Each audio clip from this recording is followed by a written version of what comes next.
Neil McEvoy, the Plaid Cymru Assembly member for South Wales Central, and this is a video about tomorrow's referendum. I think this European referendum has been an example of how not to do it. A very short campaign, ridiculous claims made either side, lots of lies told, and I think the way that it should have been done is how Scotland did it. They had 18 months to discuss everything in detail, and people actually knew what they were voting on. Tomorrow I'll be voting to stay in the European Union. I'll be voting to remain. Firstly, I don't want Wales run by extremely right-wing Conservatives, and what has annoyed me about this campaign is the likes of Boris Johnson and Nigel Farage, who want to privatise the NHS. They don't believe in public services, and a massive part of their pitch has been to protect the services that all their political lives they have attacked. That's the first thing. Secondly, it's in Wales's national interest to be within the European Union.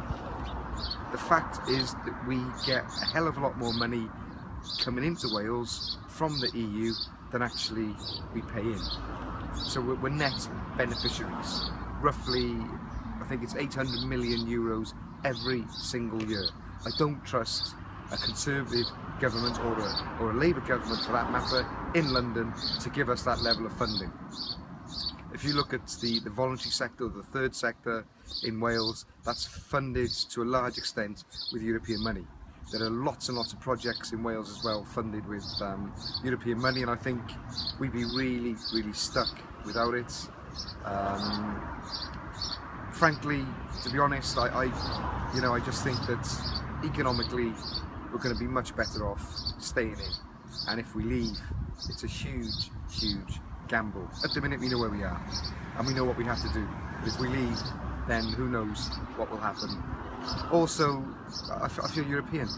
I'm born in Wales, I'm Welsh, but there's a big wide world out there, and I'm not the kind of person that wants to have a narrow focus. I'm an internationalist, and I think that Wales should be out there playing its part in Europe, and I really think that breaking away and blaming everything on immigrants it's the wrong way to go. This city, Cardiff, where I am now, was built by Irish immigrants, and people that come into the country benefit the economy a lot, and they bring a lot with them, and people that come here usually want to work. What's wrong with that? So tomorrow I'm voting in. I know many people watching this won't be doing that, but I would encourage you to really think about what you're doing, think of your children's future, and for me, remain, stay in the EU. Okay? Thanks a lot. Diolch yn fawr.